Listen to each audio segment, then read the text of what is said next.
Bukod sa leche flan ay ito ang isa sa pinaka-popular na dessert noong araw. Ang dali lang nitong gawin, simple yung ricado.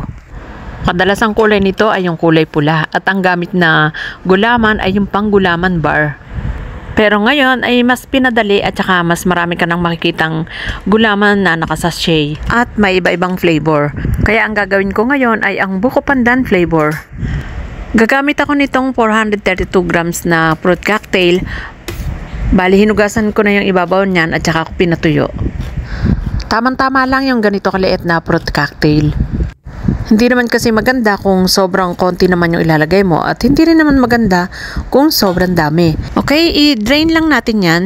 Kailangan lang natin ng 1 sachet ng buko pandan gulaman powder at tutunawin ko muna to sa 1 cup ng water.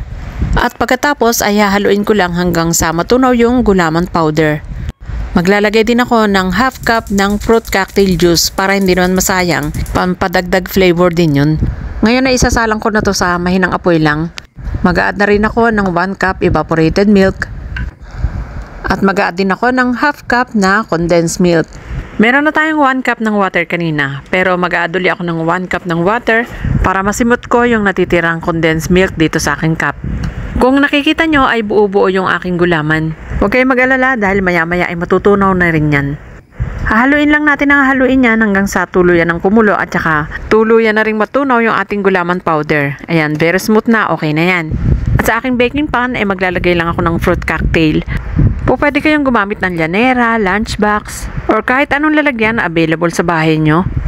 Mag-iwan ako ng kalahati ng fruit cocktail dahil ilalagay ko pa uli yan mamaya. Meron din akong buko. So, ayan, parang fruit salad jelly yan. Kaya naman mas lalong sumarap. Bibilisan lang natin yung pag-prepare nito dahil mabilis mabuo itong gulaman. Ilagay lang natin itong jelly hanggang sa matakpan yung fruit cocktail. At pagkatapos nyan ay maglagay ulit tayo ng fruit cocktail. So, bali layer-layer yan. Ikalat lang natin yung paglalagay ng fruit cocktail. At pagkatapos nyan ay lalagyan ko rin ng buko. I-divide lang natin to into 3 kagaya ng fruit cocktail. Then, lagay uli natin yung gulaman. Dapat bibilisan natin yung paglalagay dahil mabilis talaga mabuo itong jelly. Isasalin na natin lahat yung natitira nating jelly dito. Saktong-sakto lang sa akin lalagyan. At ilagay na rin natin yung natitirang fruit cocktail. Puro pinya yung laman ng aking fruit cocktail. Parang pineapple chunk yung laman ng aking fruit cocktail. At ilalagay ko na rin yung natitirang buko. Yan, ang daming sarap niyan. Literal na buko pandan na may kasamang fruit cocktail. At pagkatapos ay hayaan lang natin lumamig bago natin ilagay sa ref. Ayan, at malamig na yung aking fruit cocktail jelly. Amoy na amoy yung pandan. Ita-transfer ko lang to sa plate para mas madaling hiwain. Madali lang naman itong tanggalin dahil hindi naman to dumidikit.